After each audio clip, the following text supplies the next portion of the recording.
L'énergie de la jalousie, c'est l'une des énergies les plus dangereuses qui existent. Pourquoi je te dis ça? Déjà, la jalousie, c'est quoi? Déjà, c'est une énergie qui est négative, qui se transmet d'un être humain à un autre à travers les yeux. Les yeux, c'est un portail énergétique. Donc les yeux, c'est ce qu'on appelle communément le mauvais œil. Donc le mauvais œil, c'est juste de l'énergie négative transmise d'un individu à un autre. Et donc cette énergie négative, elle arrive vers l'autre personne qui n'a rien demandé.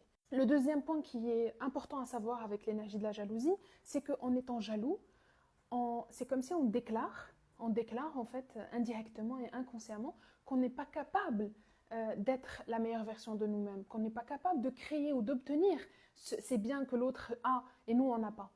Et donc en fait, la jalousie bloque notre pouvoir créateur. Donc la première chose pour travailler sur l'énergie de la jalousie, c'est d'abord l'assumer. Et je sais ô combien c'est difficile de l'assumer, je suis passée par ça. J'ai travaillé sur ce point-là. Et l'énergie de la jalousie, donc on l'assume d'abord. On l'assume et on va aller chercher à l'intérieur de soi qu'est-ce qui me rend jaloux.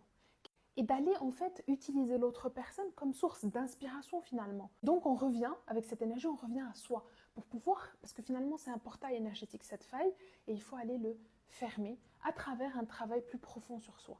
Pour la personne qui est jalousée, la solution à ça, c'est la transmutation d'énergie, c'est-à-dire qu'elle reçoit de l'énergie négative, elle peut, en se connectant à son cœur, fermer les yeux, se connecter à son cœur et demander à son cœur de transmuter cette énergie négative qui est adressée à elle et on le ressent. On ressent quand quelqu'un est jaloux de nous, on le ressent. Donc quand on le ressent, on fait ce travail de transmutation.